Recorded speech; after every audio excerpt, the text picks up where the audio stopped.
Yeah, I'm Werner, the oldest of the four boys. Oh, my goodness. You were named after your father, I hear. That's right. Did you go by Junior? What did they call you? They called me Junior. My middle name was Matson after the Matson girls that my mother was one of, and I got my father's name Werner. So we got some heritage there because of the mother's side and the father's side. That's fantastic. What do you remember about the Matsons? Did you remember both Grandma and Grandpa, or just? No, Grandma Matson died when I was just probably more in my first year. I'm not sure exactly about the time, but my first year. But I remember a picture that's vivid in my mind even this day that they had of her. She looked like kind of a go-go gal, kind of a domineering person. But Grandpa lived with us, or we lived with Grandpa in this house in Muskegon. He asked my mother and father to come from Chicago to help him take care of the house and so forth. And so I got to know my granddad real well. We went fishing all the time. And then when I got a little older, about 10 years old, I asked him if I could take the boat. We had a boom down in Muskegon Lake where the logs used to come in. It was a logging town. And so I asked my grandpa if I could take the rowboat. And he said, ask your mother. And I said, ask Ma. And she says, well, Dad, she says, when did you go do your rowboat? And he said, I worked over in Norway. He says, when I was 5 years old. And he says, so she let me said, okay, Grandpa, if you know he's capable of handling the boat. So we were supposed to stay in the boom. They had logs back in the days prior to that in the boom. And there was a fenced in sort of by logs out. But we went right out to the buoy, way out in the middle of Muskegon Lake the first time we had the boat. After that, we took it out in the Lake Michigan even. So we had a great time. That was his rowboat? That was his rowboat. He didn't have any motor in those days? No motor. We rowed. And I went with Grandpa quite a lot fishing, and he'd get a little tired of rowing, and he'd say, Junior, he says, what you take over the oars? I'm a little tired. So he did have a Norwegian accent. Yeah, he did. Some of your younger brothers didn't remember that much. Yeah, that's right.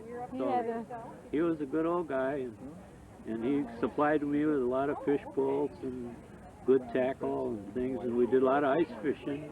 How many days of the year would he go fishing, Grandpa? I guess just every day that was a nice day, practically. He'd be down there. Winter, too? Well, in the winter we did ice fishing. He never gave it up, huh? No, not till his latter days, and he wasn't sick too long before he passed, but he lived a long, lucrative life, and so it was great. He was a real Christian, studious man. And I guess I could say this word on this, couldn't I? He says one time, and I kind of bounced up, like this, and we were on the ice, and he had to go to the bathroom, and he had covered overall, or like the farmers, bib overalls, and down come the overalls, and down come 2 pair of pants, and the underwear, the long underwear.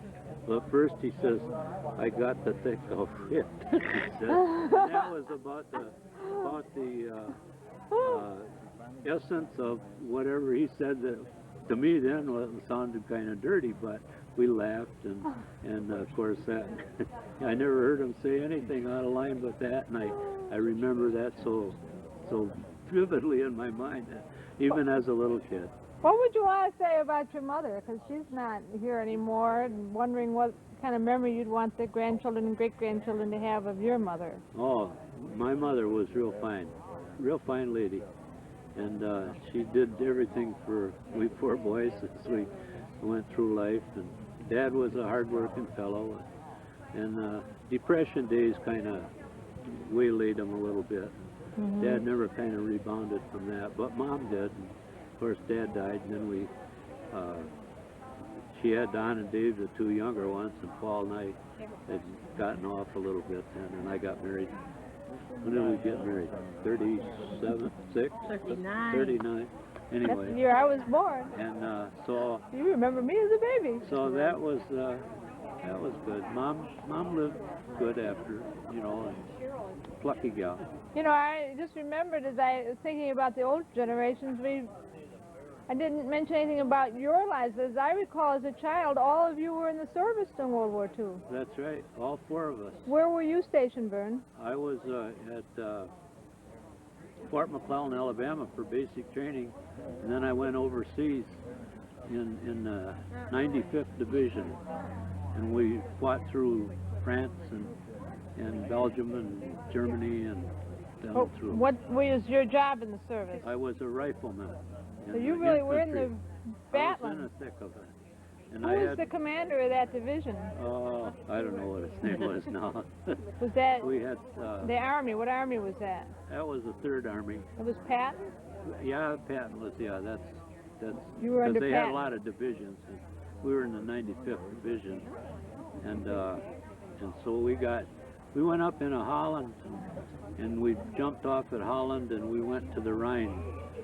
And when we hit the Rhine, they found that the Rhine is pretty much as big or bigger than Mississippi River. And they had a bridge, a circular bridge over the top of it, you know, or across.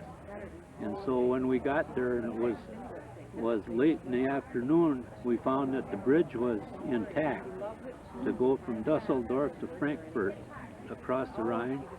And so we had 12 men, 12 soldiers that were out leading in our division, and we were the first platoon back.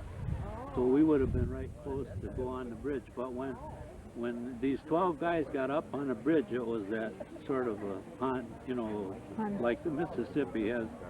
And all of a sudden we heard just a violent whoosh that went down, and the bridge, they had termite bombed the bridge over the Rhine, and both ends just caved right down into the middle, but the 12 guys got across. And so we were stuck over there, then not getting across the Rhine, but we lived in some plush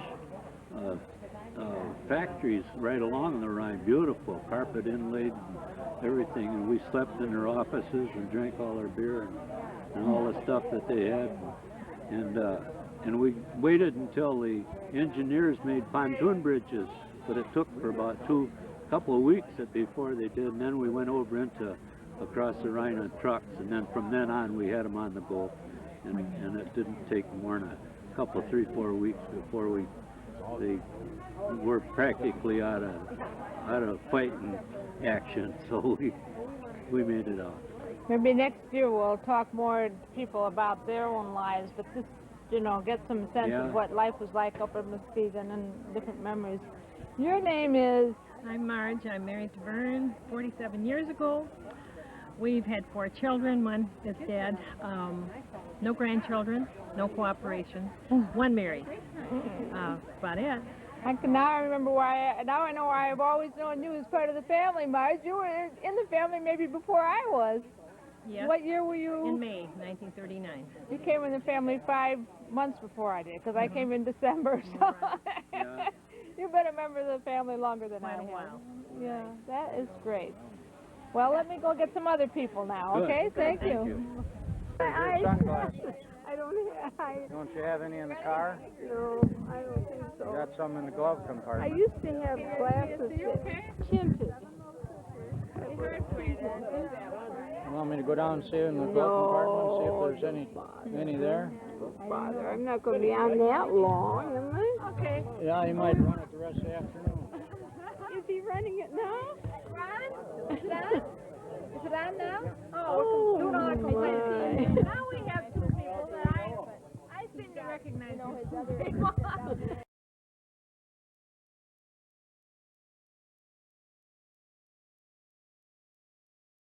We'll start over here with the gentleman in the yellow shirt. Your name is?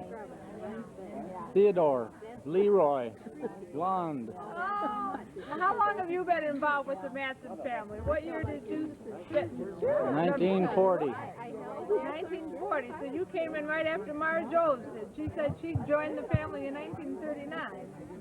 You've been a member. You were born when? 39. But Marge has been here longer. She got involved in the family in May 1939. I didn't come until November. How is you live in Muskegon? Uncle Roy? I have to call you Uncle Roy because that's all I've ever called you. You live in Muskegon area? Live in Muskegon area. Yours. North Muskegon County in the city of Norton Shores. How long have you lived in Muskegon? All my life. What do you think kept you here instead of wandering around the globe? Oh, work. John, where did you work? They go home too. Seal Power Corporation. What did you do there, Uncle Roy? Yeah. Machine repairman. So you kept the company going. Oh yeah. No, Uh-huh. Oh yeah. took about 1,500 to keep it going. I would say. You're still going pretty good, or has it been pretty bad for that company? Oh, they're going all right. They're having contract problems right now. They haven't been hit by the foreign trade much? Not too much. They've taken on a lot of other shops. Have they? Oh, they bought out. They've expanded a lot since I started there and since I've been there. They buy up different ring manufacturers that have gone out of business. So they got quite a few, I want quite to a say few different things. one of the things that I think the grandchildren, Uncle Roy, need to know about you is that you're one of these people from the generation that builds their own houses. Yeah. Great-grandchildren and grandchildren don't do that so much anymore. But Add on one after another. yeah, did you start with no house at all? Or did you, No house at all. You laid the foundation, and Right. isn't that something? That is really impressive. But we wouldn't advise that. You wouldn't advise building your own house? This is Helen Lund telling us whether she wants other people to do this. You end up with a bunch of doors. You end up with a bunch of doors.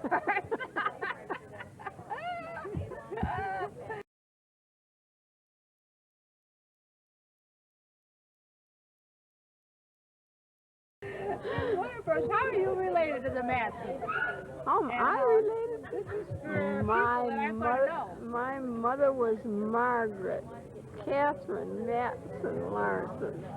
And where did she fit in the Matson She family? was second in line. And I'm also Grace D'Arcy's sister. Oh, she's one of the Matsons too, right? Now Aunt Helen is laughing because she knows I know her. Ron, you're But when I'm gonna laugh gone, yourself no one else silly is when gonna you know. see this over again. Aunt Helen, what do you want to tell us about your mother? That would be something that grandchildren and great-grandchildren never meet or would Oh, want to know I'm about her. sure Grace told it all. Your memories are what we want to hear. What would you say about her? Oh, I love my mom. She lived next door, and believe me, she helped me raise my family. Grandma's now all working and not around to help with the children. Was she pretty good at coming over? Oh, she sure was. She did many, many dishes. She even did your dishes for you. Oh, boy. I guess so. You know what I remember? She used to do the darning, and I always thought that was Yeah. something my mother should take up my darning. Yeah. She used to do the socks and the. Was she iron too for you? Sure, anything. That was fantastic. Well, we had 6 children, so she was a good help. But if you think about going to your kids and doing all the darning and the Oh, washing, no. that was a generation that's a little different, isn't it? Right. Well, Yeah. I remember her as a very warm and friendly person. Oh, yes. Sure. She was really one for welcoming all families.